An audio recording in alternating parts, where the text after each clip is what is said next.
Oh, hey, Dan, I want to go to Buddha-tron. That's cool. Are you sure you're not talking about Bucatron? Yes, I'm very positive that's where I want to go. My dead mom just told me to go. That's cool. That's not weird, is it? I'm going to go have sex with my now boyfriend that I dumped you for. Oh, okay. So Good tell you acting, what, by the way. why don't you go away and I will see you in Bucatron. Okay. I'll see you at Parks and Recreation. All right. Bye. Wait, that's canceled. Oh, no. Wait, and you're taking my character too, you motherfucker. I was right. Aubrey Plaza. I am Aubrey Plaza. I am Spartacus. No, I'm Aubrey Plaza. Hey, everybody. Welcome to the Holy shit. podcast.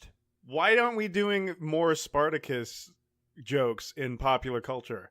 Guys, every opening of the show from now on will be an I Am Spartacus reference. Not even that. Just like imagine like there's like a sketch show with like the cast of The Office and Aubrey Plaza, like or a cast of The Office and Parks and Recreation. Excuse what the me. fuck? So it's The Office came out and then Parks and Rec came out and was kind of like a kind of rip off kind of thing, right? Well, yeah, kind of. It's kind of, and not vein. really. It's the same vein, basically. So imagine just like putting all of them together in a new show where it's like kind of a sketch comedy show, and they're all kind of being meta with everything that's all happened throughout both the meta. They yeah, so it's super meta, and then like there's a sketch about Spartacus. It's just making fun of Spartacus, but it's Aubrey Plaza out of everyone. It's like I'm Aubrey Plaza. Everyone's wearing like rubber Aubrey Plaza masks. I think what should happen is they do the little interviews where like one person's talking to the camera, and then after they get up, like they just actually show them getting up and leaving, and the camera turns around, and then the camera guy starts talking about how he felt about them doing fucking great. Oh my god. And then no one would watch TV or movies ever. They'd all stop. You know what? It'd be so and we'd go outside and play again. That's right. Go outside and play, baby. Woo! Hey, so I've been getting the podcast. same damn fucking phone call from a place called Yonkers, New York for the last... Fuck? I haven't even picked it up. I haven't picked it up ever. It's just like, it's been dialing and dialing Did and it just happen now? Yes. In the middle of my fucking job. It's just like, hey, Yonkers is on the phone. Why don't you pick up? And I'm like, leave me alone. I'm sorry. Okay, so we are a movie podcast. This is the Old Boys Podcast. That's Dan. Yonkers. I'm Jared. But also, we have to do a Yonkers joke right now. Hello, Dan? Hello? This is your old friend Yonkers. Oh, yes. Yonkers is a city in New York. No, it isn't, you nitty poop. I left my my dildo machine at your house. I need it back. What is this, mute? Yeah, where's the mute button? So Dan, you've seen some movies recently. I have seen some movies. I went and I saw some Halloween in movie theaters, but we're going to wait on talking about that until you get your fucking ass to the movie theater and watch it yourself. I also watched The Conjuring for the first time. It's all right.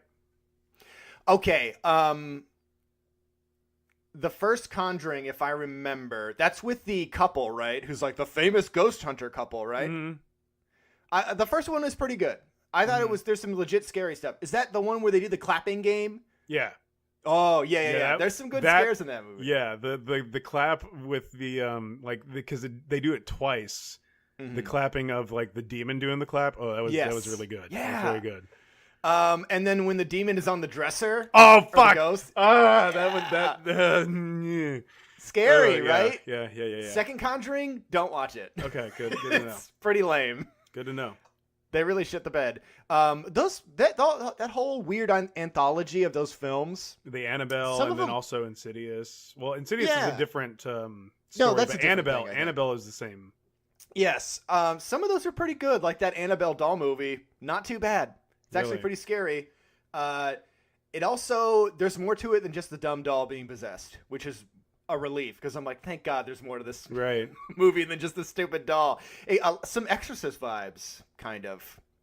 in that film. Anyways, whatever. Yeah, we're Jared, here to talk about a movie we saw. We are here to talk about a movie we saw, and you have kind of given me a promise that there is quite a bit to talk about, whereas I am occupying the other side of that argument.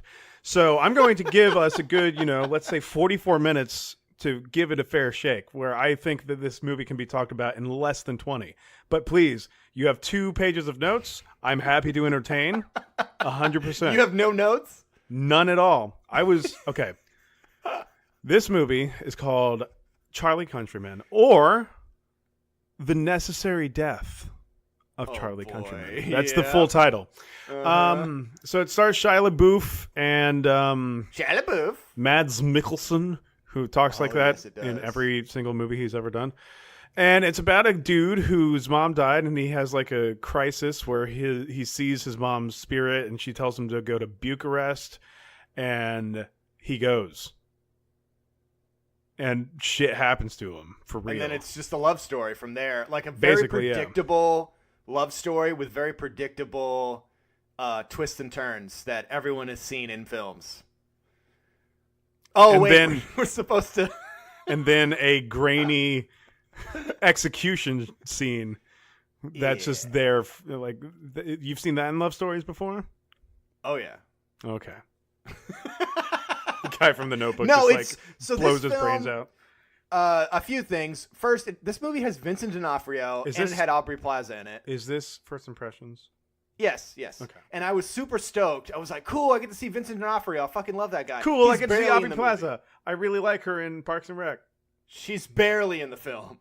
In this film, it seems like Aubrey Plaza is playing her role as the Parks and Rec girl who doesn't give a shit about anything. Seems like that's what she's. But in this movie, because she has like 3 lines and just doesn't care about anything that's happening. Probably what got her famous. Hey, she's typecast as the girl who just doesn't give a fuck. I think that's her default mode too. I don't know, but I was wholly unimpressed by the 1 minute of screen time that she had in this film. Anyway, first impressions. I did not like this movie. Oh. The acting in it, for the most part, from the main characters, is solid. I mean, Ron Weasley's in this movie too. Yes, Ron Weasley. He's in this. There's so many fun actors that I liked seeing. I was like, oh, cool, you're in this. You're in this. Legitimately was about to punch you through the computer if you said there's so many fun scenes in this movie referencing Ron Weasley scene. Oh, yeah. I love all the Ron Weasley scenes. Oh, my God. Especially you get to see his little weasel dick. Hey, first impressions? Well, it's not little. So, anywho. Can I say my first impressions, too? No, shut up. No, go ahead. I agree with you. I fucking hated this movie so much. Like, okay, I forgot where I paused it. It was during their sex scene. Yeah. And I'm like, I pause it and there's like 25 minutes left. I'm like, what the fuck is the rest of this movie? Like, there's no... I paused this movie a million times. There's nowhere we can fucking go. And like it's either going to suck really hard or it's going to try to not be that bad and it hit like 0 to 60 and it fucking went 0 to 60. I'm like, this is fucking garbage. I want to give it a fair shake though, because it was recommended to me by a student who's like, this is my favorite movie ever, and I shouldn't. She's a bad person. Yeah, she is a bad person, but I shouldn't make fun of her. She's. So this movie's third act is a completely different film. Yes. There is a third act where you're like, oh, the film isn't done? Yeah, here's the other third act. It's out of control. We will get to all of this for sure, but I want to get back to a little bit about the making of the film, or the construction, rather. So the writing, I think, is the biggest problem. Lately, we've been reviewing films where the writing has just been fucking terrible. And it's like these actors have to do their best to try to be good.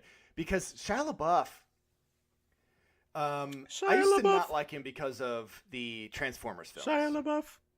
Because I refuse to watch any of them. I watched the third one in theaters with friends. Have you seen that? Yes, I have. That's amazing. You're looking for your car, but you're all turned around. He's almost upon you now, and you can see there's blood on his face. My God, there's blood everywhere. Running for your life from Shia LaBeouf. He's brandishing a knife. It's Shia LaBeouf. Lurking in the shadows. Hollywood superstar Shia LaBeouf. Living in the woods, Shia LaBeouf. Killing for sport, Shia LaBeouf. Eating all the bodies. Actual cannibal Shia LaBeouf. Where he's like a serial killer guy or it's whatever. like a little 7-minute film. Shia It's LaBeouf. awesome. And he gets up and just starts clapping. He's a very articulate and interesting guy. Like, whenever I hear him, I'm just like, he should either become a cult leader or a storyteller. Also, I'm like, Transformers did ruin him for me, and I always just thought of him as Even Stevens, but like, he's having his renaissance, and I think he's not as crazy as I once thought he was. He's a good actor. He's a fantastic actor, and spoiler, not really spoiler, but like, here's a heads up, like a hint. He's going to make a feature the next time I assign something. Oh, all right. Cool, yes. cool. And he does a lot of weird artsy-fartsy stuff, but I kind of actually liked him more for doing this weird shit to try to get away from him being the Nickelodeon dude. Dick and Balls Explosions man from Transformers, you know? Dick and Balls Explosions and Nickelodeon. Child actor. Yeah, exactly. So the directing and the editing is okay. I feel like some scenes feel like they were almost shot on a different camera. It was all digital, right? It feels like a digital camera or a handheld. Yeah. And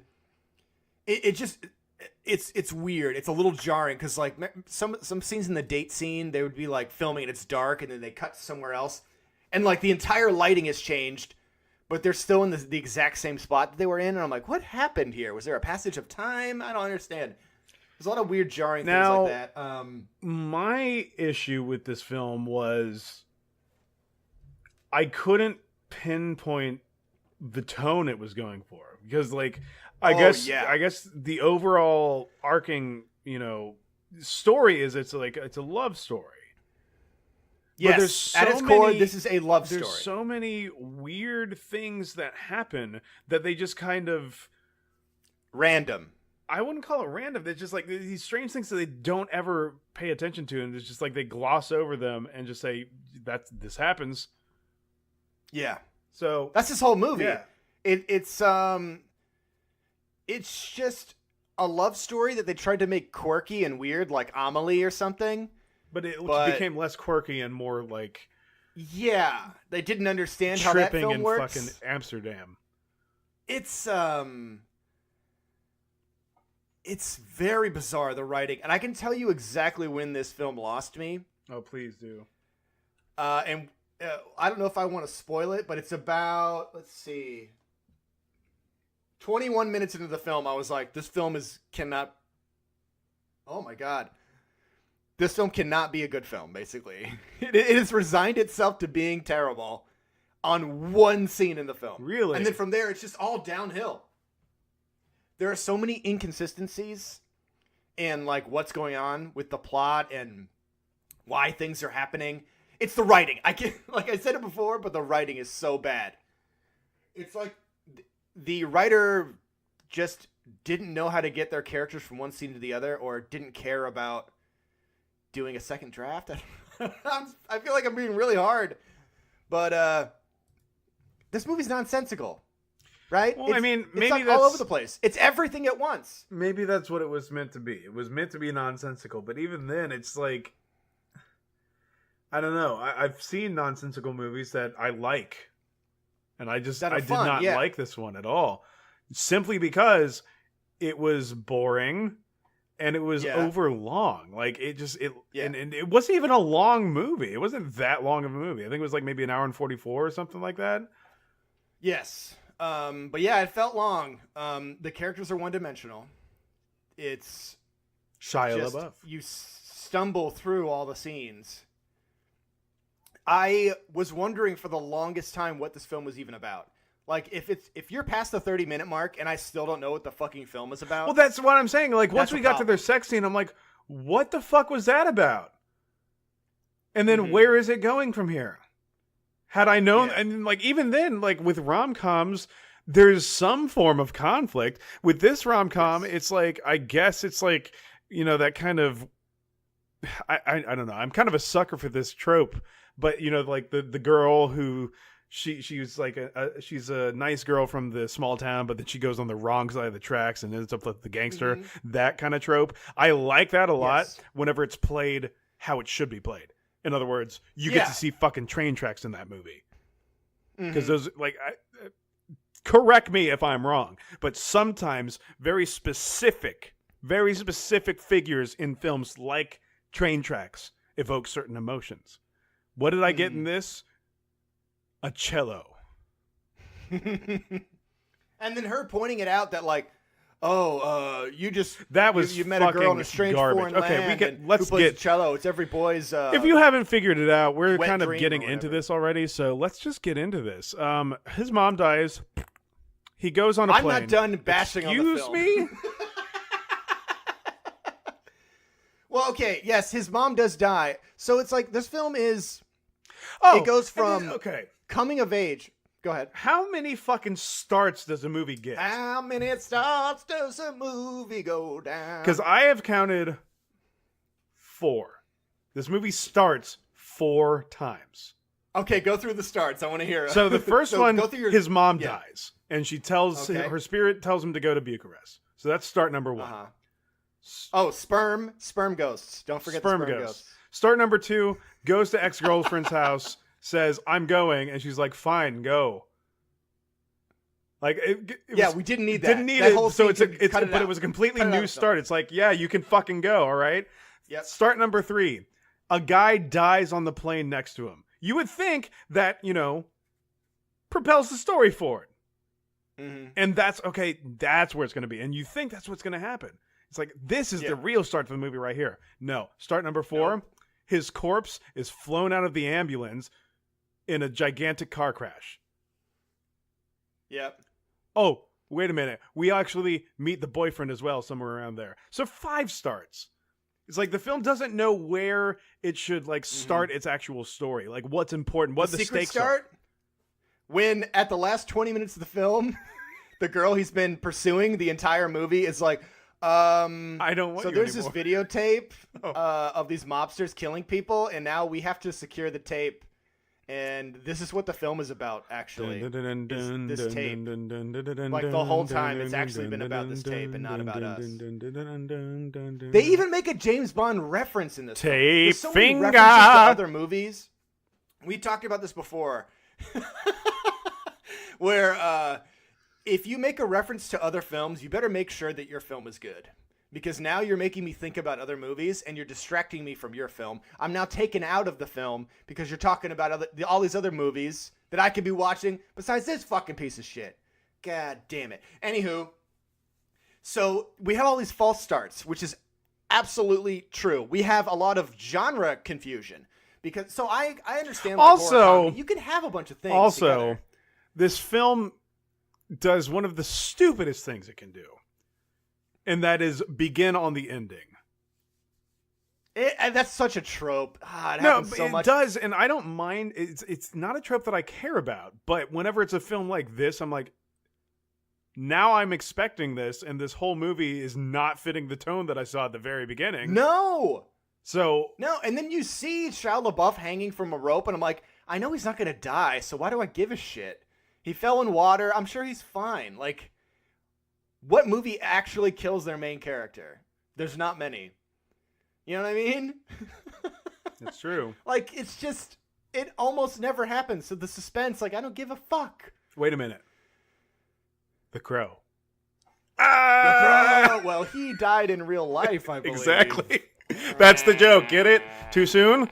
Auschwitz. Too tsunami. So genre confusion. I want to talk about this a little bit. Before we get into the actual going through the plot. That's hilarious. To tsunami. You haven't? I've never heard such an old dad joke. I love it. Such an old dad joke. To tsunami. So oh, it's so funny. Such poor taste we have. Dad jokes for Dan. That'll be our new segment. Yes. Yes, that's perfect. So This movie starts off as a supernatural coming-of-age story where we have this Shia LaBeouf character who can, it seems like, see can dead speak people. to dead people right when they die. He can speak to their ghosts, right? He only uses his power twice, 3 times, because a third time where his mom just shows up again, so it kind of breaks the rules that they have established of how the ghost stuff works.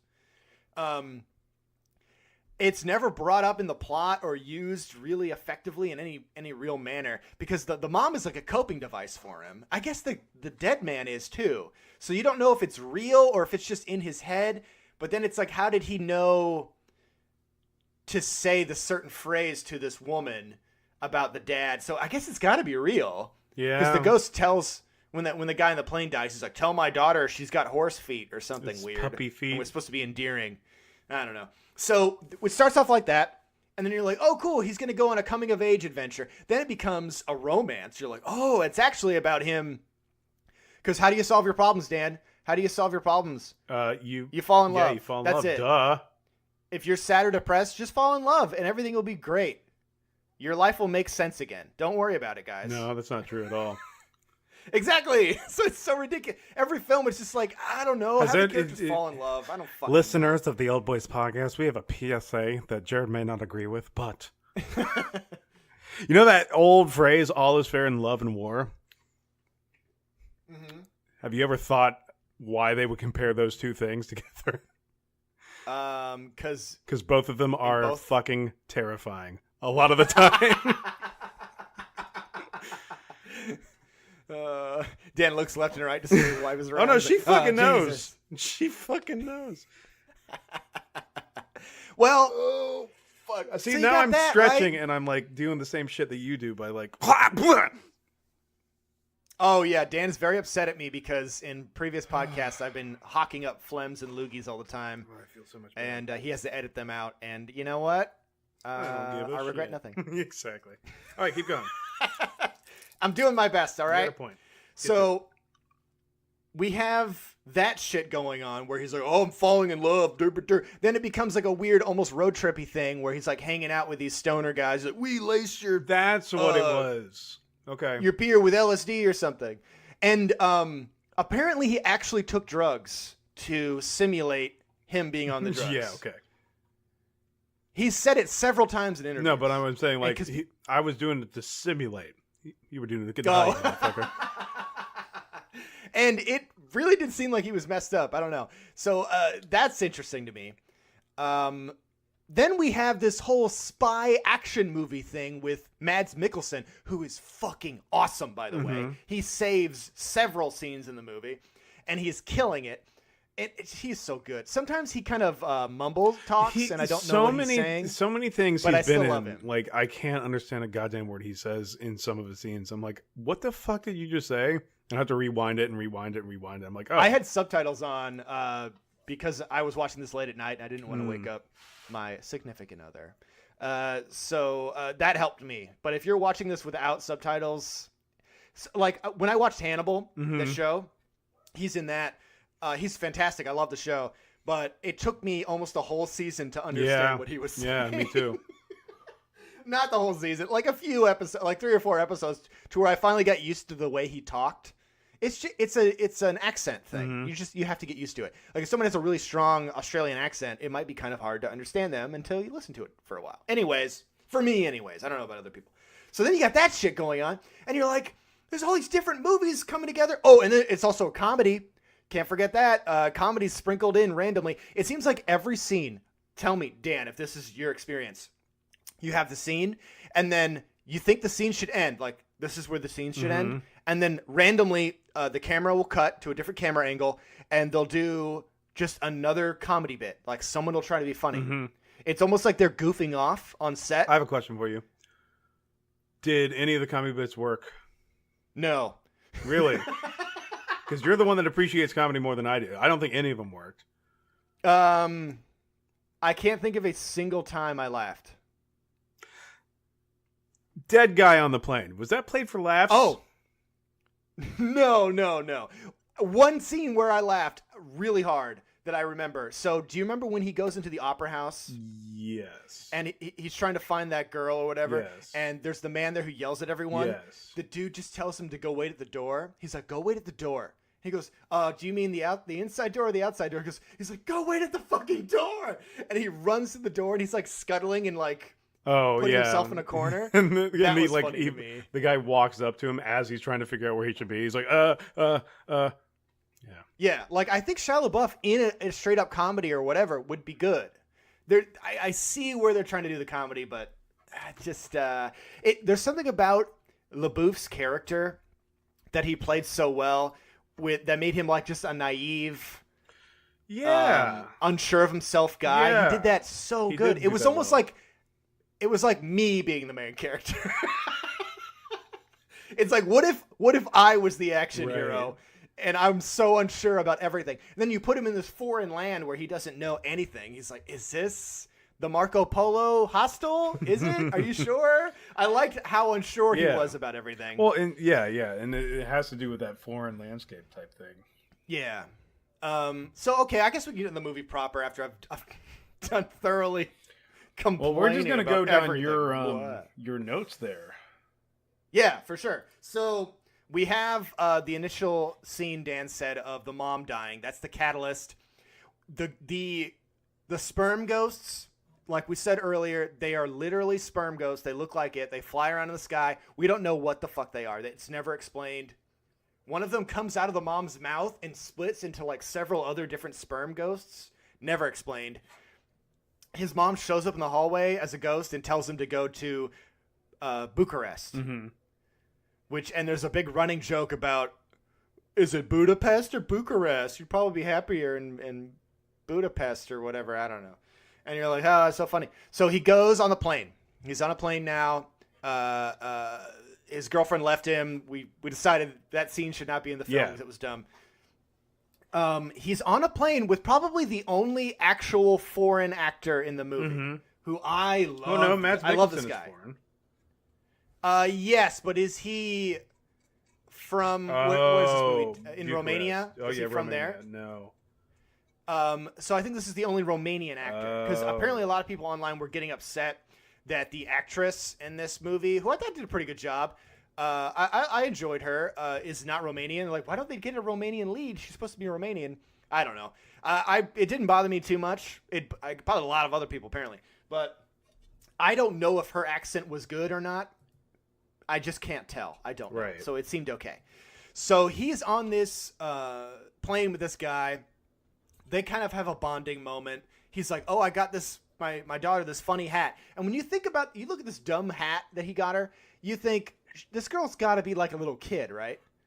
Yeah. But no, she's a grown-ass girl, a lady, and she's, of course, the exact same age as Charlie Countryman. Ooh, Shia LaBeouf. So I can have a love interest. Countryman. Yeah, and then they fall asleep, and when he wakes up, the guy's dead. And then the stewardess is like, "You have to stay here with the dead body so we don't freak the passengers out." And I liked a lot. Yeah, it was interesting, an interesting scenario. But was it played for laughs? I was so confused about the tone of this movie. What's happening? Exactly. Should I be laughing? I don't know. And that is, so he speaks to the ghost. The ghost is like, bring this hat to my daughter because that's my final wish. You're like, okay, weird ghosts. So the security guys are taking away the luggage of the dead man with the dead man. The hat falls out of the luggage, even though it was in the luggage bag. Somehow the luggage bag is, I don't understand. It falls out. He goes to pick it up. The cop immediately tases him. Yeah. They don't even know whose fucking hat this is. They tase him and start interrogating him like he's a terrorist. And they're like, why did you want the hat? And apparently he tried to explain to them the whole Sixth Sense thing. And I think they even make a joke about it. He's like, oh, you talk to dead people, blah, blah, blah. And then that scene doesn't go anywhere. It was pointless. And they just let him go. And he gets the hat. Or the hat gets to the girl. And then, okay. Now we're at 21 minutes in. Oh, boy, I can't wait. This is where the film lost me. All right. I was like, I am checked out mentally. I refuse to believe that this is how normal human beings would react. Fuck you, movie. Like, I was really angry at this film. he sits next to the girl, and he's clearly already fallen in love with her. And he's like, hey, so I talked to your dad, and he says you're a little horse feet lady. And she's like, wow, only my dad would know that. Oh, wow, I'm connecting with you on an emotional level, maybe. And then he's like, he says, oh, God damn it. He says, oh, see, there's even drool from when he slept on my shoulder, right here on my shirt. And he's like, you can smell it if you want or something. And she's like, I can? And he's like, yeah, go ahead. And then she does. She smells his stinky sweatshirt. He's been on a plane for like 12 and a half hours. Who knows how long. Smells the little pit stain where his dad drooled. I got something else for you to smell too, you know. Oh, God damn it. You mean my dignity and self-respect for the female form? And my dick. Oh, your right. dignity. We'll be right back after these messages. So she fucking smells it like a weirdo. Who would ever do that? Your dad just died. Do you want to smell my shirt? Your dad was sleeping on me. Do you want to smell my shirt? Is this weird? I can't think about anything except for somebody smelling my dick. Oh, God. Just kidding. No, I would never fucking do that. That's fucking insane. weird. It's the worst writing I've ever written with my brain eyes. It's terrible. Your brain eyes. I don't know. It was supposed to be good. My thought pupils. Fuck. Oh, my iris receptors are all fucked in the ass. It was terrible. Then they keep going with it. So, like, this must have been played for laughs, right? It had to be. What? Like, this whole weird smelling of the shirt scene. I guess. Funny. I don't know. I wasn't laughing. And then he takes the shirt off and it's like, you can have this shirt. I'm going to give it to you. He literally gives the shirt off of his back for this woman. A foreshadowing of what he's willing to go through for their relationship and to do anything for her. By the way that LaBouffe is written to pursue this woman is the creepiest, like, rapiest, like, I need a whistle and mace. He's horrifying. That oyster spiel that he gives is like, we're the pearl and the world is our oyster. That's like if I hadn't already checked out of the film, I'd doubly checked out. You know what's really weird? weird? We're going to play that right now. Time for goodbye, Charlie. No, we should go walk some more. Let's do it again. Let's just do the whole path again. It's a full moon. We can get bikes. We can ride around. We can do anything. We can get pancakes. No, I am sorry. It's like they say, another time, another place, right? Who's they? You got friends to tell you what to do? Fuck them. Fuck they. Fuck all that. This is important. This is big to us. To us? Us. 2 letters. Whole world. Whole world. Like an oyster that you put the future and the past into, right? And in the middle is this us thing, which is a pearl, which is us. Goodbye, Charlie. You want to know what's really weird about the whole oyster idea? And like it kind of affirms, and this may be what you're talking about, but whenever an oyster makes a pearl, it's like a little grain of sand that is irritating. So it's like it's kind of a forced thing that oysters do. So the whole thing of we are the oyster and the world is, or we are the pearl and the world's the oyster. It's like, yeah, we are now stuck with each other irritatedly because we're forced to be here. It was like the shittiest analogy, and he kept just saying like, no, it's all about us. It's about us. And she's like, us? Excuse me? I'm my own person. Like, well, that, we're not even dating. I don't even know you. She also gave a lot of weird reactions and mix it. So, okay, number 1, she fucking smelled the shirt. Number 2, she's like, oh, you must really like this. This is your wet dream. It's like picking up a pretty girl in a foreign country and stealing away with her. I'm okay with that. Like, what the fuck? Yes. So it seemed like the writer's actual wet dream, and then him realizing what he was doing, and he's like, fuck it. I'll just reference it, and then that'll make it okay, so I can jack off later, whatever the fuck he's doing. It's terrible. Who wrote this movie? So let's get mad at somebody. God damn this movie to fucking hell. Keep talking. So he he does that, and then he gets into a taxi cab. Hilarity ensues. Oh. He somehow, he left first. The woman was behind him in her car. The taxi cab somehow passes her vehicle on the side of the road. So that doesn't make sense, right? No. He tells the cab to pull over. He gets out. He goes up to her and says, listen, I think it's fate or destiny. I don't know, but I really want to act on instinct because, he says, I don't normally get feelings, but I have a strong feeling now. And he's like, he says another crazy line where he's like, so there's a bunch of traffic right now. I think we can catch up to that ambulance. Amber lamps. If you want to. The ambulance. But here's the problem. So she wants to go and find the ambulance so she can be with her dead father or whatever, right? Okay, that's what's happening right now. His logic, like I just said, is we can catch up because there is traffic. Go on. First of all, they don't know where the ambulance went. They lost the ambulance. Secondly, there's no fucking traffic. It's never shown. Whenever they cut to the ambulance, because there's two guys smoking reefer or whatever, there's no traffic. They're just driving at like 60 miles an hour.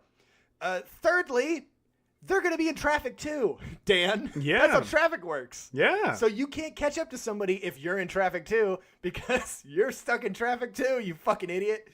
It doesn't work that way. Fourthly, movies. Fifthly, he fucking pushes her out of the way and gets into the driver's seat and drives stick down a street. He doesn't even know this area, and he's going to follow an ambulance, and he has no idea where he's going, and he doesn't know how to drive stick. And he's now kidnapped this woman, and she's not okay with it at first, and then immediately after, she's like, oh, this is like a fantasy for you, isn't it? Sixthly, he wouldn't know this, but okay. the Amber Lamps drivers are like high on meth. Yeah, something like that, yeah. So maybe Seventhly, you can't... they fucking catch up, Dan. Yeah. They somehow catch up to the ambulance. They not only catch up to the fucking ambulance. Yeah. They get sideswiped by it. So that means they're somehow coming from a different angle. Uh-huh. What the fuck is this movie? And then they hit the ambulance. Only the ambulance flips in the air. Their car is fine. Totally fine. It barely even spins around. I guess it's a tank. A fucking ambulance. They're huge. It flips in the air. The doors open. The body flies out. And this is played for dramatic effect, I believe. It's like a harrowing, terrible moment of like, oh no. Are you sure about that? Like bored because out of I felt my like mind. it was played for laughs at this point because I couldn't fucking. Was it comedy? I don't know. I didn't laugh, but I couldn't figure out the fucking tone, so it didn't really feel dramatic to me at all. It felt fucking ridiculous and stupid and surreal. They didn't have the body strapped to anything. It just slid right out. Like, if this film had a harrowing tone to it where the whole thing makes you like, oh my God, this makes me feel like shit, that scene would have been fucking horrifying. Yeah. But it seemed like a fucking cartoon. What's terrible too is so the love interest, she runs up and she's like so distraught. She wants to go to her father, but he's on the floor dead. It's like, would you really do that if this just happened? I mean, I would be upset, but I wouldn't like want to run up to the dead body. I would get in the body bag with him. That's crazy. I mean, I don't know. I guess I've never been in that situation, but it felt. Are you sure you've never seen your dad fly above you in a body bag? No, I haven't. Well, been in a situation where like somebody I really cared about has passed away. Yeah. And I felt so bad that I wanted to run and look at their body. I don't know. I don't know if I want to remember them that way. Anyways, but he's like holding her back, and it's like this big dramatic moment, and it's brought up later where he does this trick of he's like, I want you to close your eyes. Yeah, and think about wasn't this a theme in the movie where mom's like, no, you don't need to remember me like that. You can remember me like this. And she gives him a nice thought. And then I'm like, is this a power he has to erase bad memories and only make you think of good thoughts? That would require too much work from the writer. Why would you think that? Like he's a... the movie should have been about him being this weird psychic guy and like using these powers more. And it just felt like more of an afterthought. It was very bizarre. So he like heals her mentally by snapping his fingers and making her think happy thoughts like Peter Pan. It was very weird. That was later on. So after this, like, he doesn't have bags, but then he has a bag because the girl has his bags. And then he goes to the opera house because he has her car. And I guess she goes in the ambulance with the dead body. It's never explained. It's just, there's at one point where he has her car and she's not there. And you're like, where is she? Did she go with the ambulance? It's not shown. I don't know. So then he goes to the opera house. We have that scene where that guy yells at him or whatever. And this is where we finally see Mads Mikkelsen, right? Mm-hmm. He shows up. And then the first thing that... hold on 1 second. God damn it. Gabby is her name. Yeah. The first thing that Gabby says is, oh, this is my friend. He's a tuba player, and he likes to suck dick. And I'm like, saying it now, I just laughed. But during the scene, it was so out of place. Because I'm like, this is such an extreme jump in logic of like what's happening in the moment. It was very bizarre. Now, you know what? Everyone treats him like shit, and I don't understand why. That scene, the way Mads Mikkelsen like starts to approach him, I'm like, holy shit, he's gonna make him suck his dick right now. I was so ready for that. Yeah. I wanted that to happen He's so bad. He's a very intimidating guy. Mads Mikkelsen is a scary fucking dude when he wants to be. I really wanted it to have, like, I didn't want to see it, but I'm like, that would be the perfect thing to do here. Dan. What? You wanted to see it. I did want to see it, right.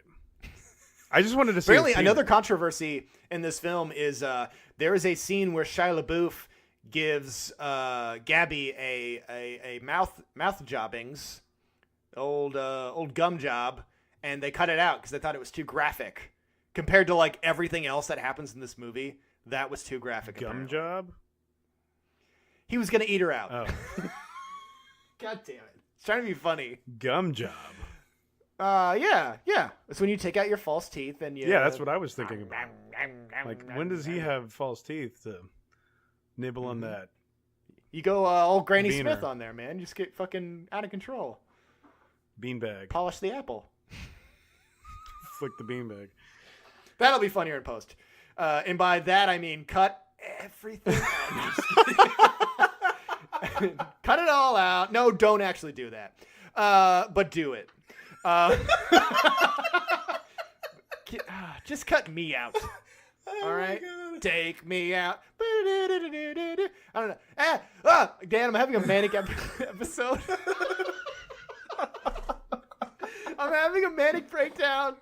Oh, I don't know if I'm sweating or crying. Okay. So, fast forward. A lot of the rest of this movie is Shia LaBeouf sexually harassing and manhandling Gabby in a way that made me pretty uncomfortable. And I was just like, what is... It's she's giving all the vibes of like, get away from me, I don't like you. There's a point where she's running away. She is running from him because he won't stop following her into a subway. And then they both get on a train together and it's played like, oh, they're having fun together. Because then I'm like, wait a minute. Was she trying to run away from him or was she trying to get away from Mads Mikkelsen, who kind of moves like a ghost sometimes? Mm-hmm. Like sometimes he's there, sometimes he's not. Well, that was the other thing, too, that kind of played with the whole supernatural nonsense where it's like, is he seeing him or is he seeing him? Or is it like in his head? Yeah. Did you think in that scene when they were running, was he running with her or was she trying to get away from him? I mean, I don't know, honestly. It was very confusing because like there were smiles on her face every once in a while, but yeah, it was only at the end where she was like, ha ha ha. Yeah, it's very strange, and I don't even want to say it's. I mean, it is ambiguous, but like, I don't feel like putting in the effort of thinking about the social implications of that because it was just, I don't know. It's a weird thing. Yeah. So briefly, do you want to talk about the hostel scenes? Yeah. So the first one, he gets high out of his mind with this two British dudes, one played by Ron Weasley, and naked ladies just start showing up everywhere because he keeps saying, "There's naked ladies, guys, there's naked ladies." And they're in the zone of individuality, and if they all agree what is happening, then it becomes real. Yeah, and like each scene that it cuts to a new person, like there's more naked ladies behind them. Yes. They even become naked, even though they are not naked. It's very bizarre. Oh my god. Okay. my favorite scene in the movie. It's like a blink of an eye, and I fucking forgot about it even before the movie was over, because Michelle reminded me of it and like towards the end of the movie. She's like, "This is my favorite part of the movie." I'm like, "Fuck yeah, it was." But he goes to the bathroom and he sees Mads down there. But before he sees Mads, in the urinal hole, there's a fucking eyeball. I'm like, "What the fuck is that?" Yeah. That was amazing. I loved it. Yeah. It didn't fit with the rest of the film. It didn't, but it didn't make it. I never want to go to the fucking bathroom in public ever again where I have to use a urinal. That scared the shit out of me. Do you know how to stop that eyeball urinal? How? You pee on it? Stop him? How do you do it? Yep. You pee on it? You pee on it. Okay. Still, why would I want to pee on it? He could pee back. That's true. Eyeballs can pee back. We all know this. Yeah, it's called tears. Yeah, we have that weird scene of Mads Mikkelsen. I mean, it was intimidating where he comes up to him at the urinal and he's like, "We should just be friends. You know, I'm sorry I was so mean to you."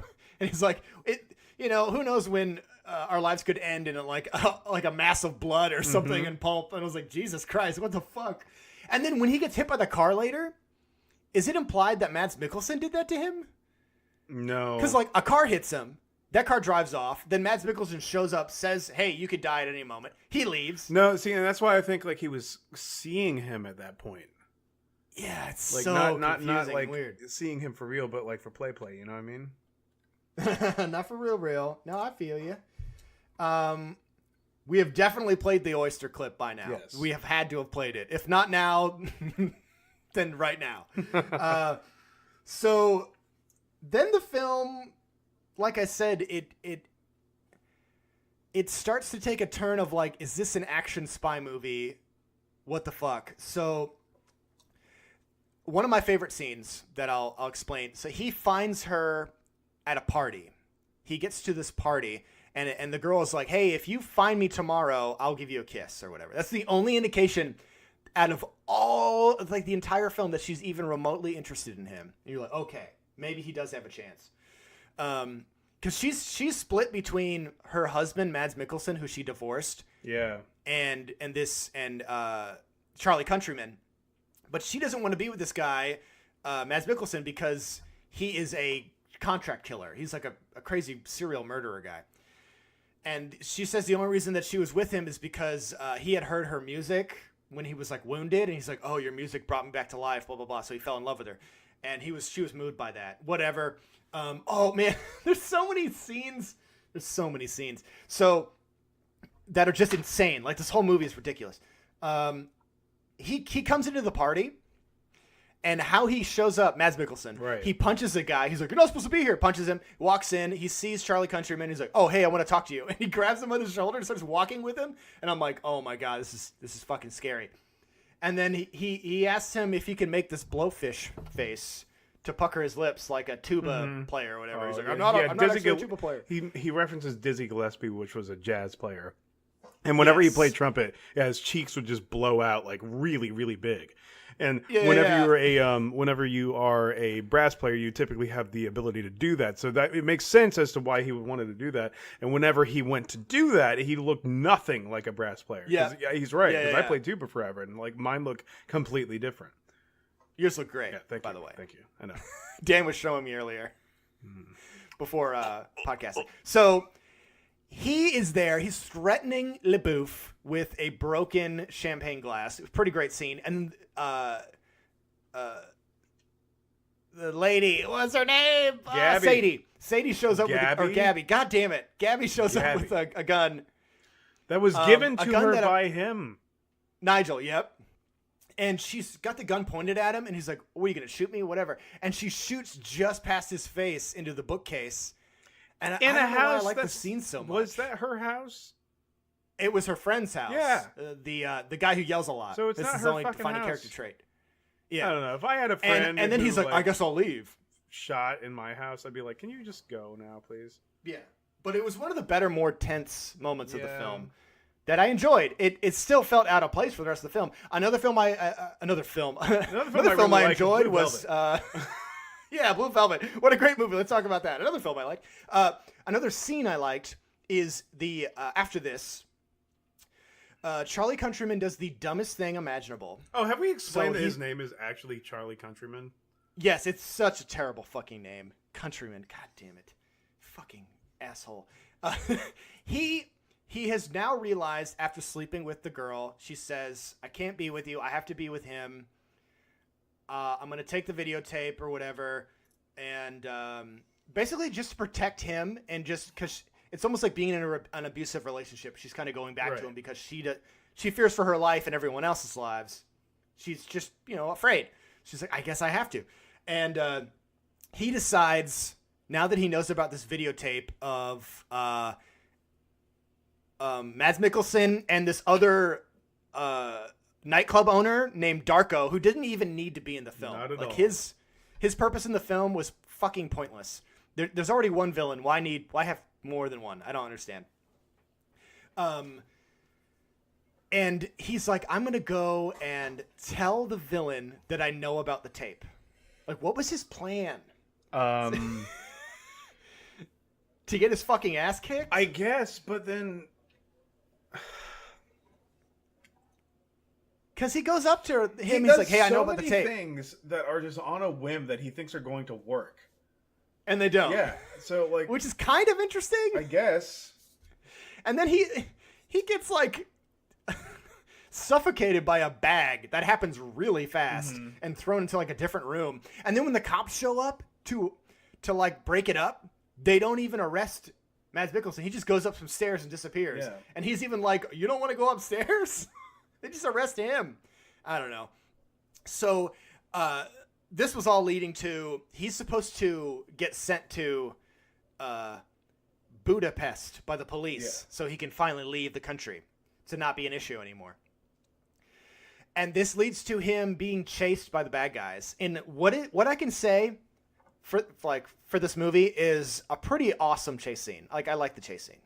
Yeah. I thought it was well done. I thought the payoff at the end was good. The payoff was the only part I laughed at. So that's where I laughed, where he kind of does the little bow. Funny.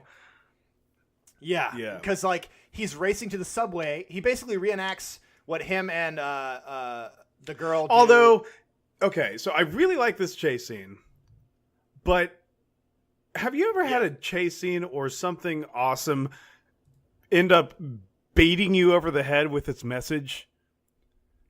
Explain. So at the very end, he like gets down to the subway and then those guys are there and like, oh shit. Yep. And he looks to the right and there's a fucking subway about to leave. He's like, there was a lot of slow-mo there. But yeah, no, I'm not saying the slow-mo. So I'm like, can I make it? Can I make it? And then it turns around. So instead of, we see a full-on version of it, like, so instead of it being facing him, and then he looks to the right, and then there's a subway, and then the camera looks to the right, and we see the subway. Instead of it going back to being a straight-on version of him, it's filming from where the train is. So we are on his other side. So it breaks the 180-degree rule. And there's a big poster that says 50% advertising for like something. But it's like, I get it. He has a 50-50 shot trying to make this. It's like, really? Jesus fucking Christ. It could have been cool without that. But then the payoff is really good. So yeah, he like fakes them out and doesn't get on the subway and then does the little curtsy. And I was like, that was pretty good. Why is it in this film? It should be in another film. Yeah. So then his final act, after he's for sure thought he's lost the girl. Is this the final act or is this the second final act? This is the second final act. He has lost the girl. She is with the villain. They're in a car together and they're going to drive off with the tape. And then his mom starts talking to him. He's like, do you want some advice? He's like, I don't need any advice, Mom. I'm going to do this myself. He's like, I hope I live. And she's like, I hope you do too, son. I love you. It was really stupid. Then he runs up, punches Mads Mikkelsen in the face, throws this dude out of the car. I don't know how he does this. Because Mads Mikkelsen is like twice his size. This is where Michelle gets like, she was like, why the fuck did he do this? This is one of the stupidest scenes. There's many dumb scenes that don't make sense in this film, for sure. So he's in the car somehow. He knows how to drive a stick. Because this is still the same car. He knows how to drive this car now. He's with the girl and he's like, listen, we're going to figure it all out, blah, blah, blah. And he starts driving away. And then there's this weird cut where it cuts to Mads Mikkelsen and he's just standing in the street. You know how, like, okay, in an action movie, they have to queue up the actors, right? Mm-hmm. So they queue them up, and they're like, okay, you're going to run in 3, 2, 1. Then they run, then they start filming after they're already running, right? In this movie, they filmed him standing there waiting to run, and then he started running. Because the way he was just standing there, it was like he was waiting for his taxi to show up. He's like, oh, wait, I got to run. It was so stupid. So Mads is outrunning this vehicle, even though he didn't, he got a very late start. Yes, he is like the Terminator. And why does he stop the car? Is it because he can't drive stick? I don't know. Because he saw. It's never explained. The only thing I saw is like I saw Mads gaining on him, and then he did too. So he's like, "Oh, I might as well just face it." But that's where Michelle's like, "What the fuck is he doing? Just drive." I would turn the car around and drive it at him. Yeah. Like, what is he going to do? Drive as fast as you can. It didn't make any. Yeah, he just turns to the girl and is like, "Hey, Gabby, wish me luck," and he gets out and just gets punched right in the face. Yeah. Oh, and then like You're pile like, what drive the too. Fuck? Yeah. Oh yeah. Like a fucking wrestling match. So then we cut to what was the very beginning is now the end, where he is hanging upside down by a rope. And she spares him. Yeah, and he's so sad. He's like, oh, Gabby, I love you. And then she kisses the villain, and you're like, oh no, is he really going to leave her? And if this movie had any fucking balls, they would shoot Shia LaBeouf, that's what I'm saying. And she would go with this guy. Or he would at least...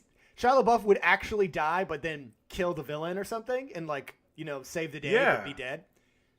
Because, like, that could have been his purpose, is just to help this woman, not just to fall in love. Like this fucking boring trope that everyone sees in films all the time. Because falling in love, that's how you solve all your fucking problems. Blah, blah, blah, blah. It's horse shit. It's fucking horse shit. So then she shoots him. But oh no, Dan, guess what? She only shot his shirt. Which, she's wearing how the puffy would shirt she from Seinfeld. know? I don't know. How would she fucking know? See, she only shoots his shirt and not his chest somehow. And then the cops show up, which I guess it's implied that she told the cops to come here. She would still get arrested for having a firearm in that situation. She would be arrested for accessory for so many fucking things. But then the outro shows them together. Like the epilogue, I mean. It almost seems like the epilogue was literally later that night. Or like a few hours later. And they're like hanging out, just chilling, I guess. This movie's... And then there's the randomness of his two roommates get kidnapped by the bad guys. And he's like, we super glued them together. Isn't that funny? No. And you're like, is it supposed to be funny? I don't know. So many things that didn't need to be in the film. Anyways, final thoughts. Fuck. Oh. Dan, what are your final thoughts? I feel like I've been super glued to this movie. Yeah. And I want to rip it right off, but it's going to hurt real bad. Yeah. This movie is not good. It's not the actors or actresses' fault. Hey, and then the other thing is, at least we watch something that's not like, you know, a trope for us to watch, where it's like we are constantly watching thrillers and horror movies. Yeah. It's like, I watched a romance that I didn't realize it was a romance until I watched it. Yes. This is a weird romantic comedy action supernatural Guys, thriller. if you're going to blend genres, just stop. First of all, look down or look in the mirror. Are you Korean? No? Don't make the movie. Now look down again. What kind of shoes are you wearing? Are they red? No, look back up at me. Look at me. Look at me. Not a good film. I think the person who recommended this to you should not be allowed to watch movies anymore. That's what I decided. They should have their movie watching. I gotta say this. I gotta say this before we get you to sign it. Whenever I asked that class what their favorite genre movie was, she's like, I'm like, give me your top 3, and she's like, I really don't know. And now she tells me that this is her favorite movie. Now I know why she doesn't know what her favorite genre is, because this movie doesn't fucking know. It's so funny. I mean, if you enjoy movies that are not well constructed, you will love Charlie Countryman. Attorney at Law. Look, I mean, I think I always say this after I shit talk a film for an hour. But if you like this movie, that's fine. That's your prerogative. Charlie Countryman. I mean, people found joy in Attorney this at film. law. I did not. I can compare it to Venom, right? So Venom is out right now. And you saw it? I haven't seen it, Good. but from reading reviews and hearing what people have to say, critics fucking hate that movie. I've heard that people think it's really bad, but also it's fun to watch. And then trying to talk about it with people at work, where I was like, yeah, I've heard it's getting bad reviews. People were so upset with me by saying that. They're like, fuck reviewers. We don't want to, who cares what fucking reviewers say? The critics or the audience loved it. Audience are loving it. So it's like, I don't know. That's kind of valid in its own right. Yeah. But the film can be bad and still enjoyable. We know this for sure. Not in this case. Nope. Not in this case at all. But you know what I mean. People can enjoy it. It's fine. Okay, so I have a film. Please tell me to what assign. your film It is called The Night Comes for Us. The Night Comes for Us. Is this on Netflix? Yep. Yes, it is. 2018. It's in the vein of, what are those films? Like those like Thai kung fu. Like we're trapped in a place. We got to fight. Like those type of films. Oh, kind of I like can't The remember the name Raid? of the movie. The Raid. Yeah, like The Raid. Yes. So it's kind of like that. I think it might be supernatural or horror. I don't know. I don't know if it's done by the same people. guy. It has it's the same actor from The Raid, at least. Is it? Cool. But it's not the same director, I don't think. Let me look. No, I think it's different. Yeah, it's not the same director. But yeah, anywho, let me read it. Ito, a gangland enforcer. Oh, let me take that again. Ito, a gangland enforcer, caught amidst a treacherous and violent insurrection within his triad crime family. Upon his return home from a stint abroad. Yes. Interesting. So guy shows up, his gang is all fucked up. After sparing a girl's life during a massacre, an elite triad assassin is targeted by an onslaught of murderous gangsters. Netflix gives you a better description of what's going to happen. Yeah, that's a better fucking description. In every picture I see of this movie, it looks like everyone's covered in blood. Dude, there's a new Like, Nicolas all of the Cage actors are movie covered where in he's blood. using a bazooka. I'm going to watch this weekend. So yeah, that's the film. Guys, find us where you're going to find us. oldboys_podcast. We're on Twitter. We're on SoundCloud, kind of. Yes. We're more on Podbean. That's where we're hosted now. We're on Instagram. Podbean.com. We're on email. On the Gmail. Yep. At oldboys Old _ Boys podcast Twitter, at oldboyspodcast at gmail.com, and at oldboyspodcast for Instagrams. Yeah. Yeah, let us know what you think of the show. Any feedback is appreciated. Thank you. I hope this is something, guys. Danny, you have the final word. Farty man. Fart. The necessary fart of farty man. Done. I did it. Good night. Okay.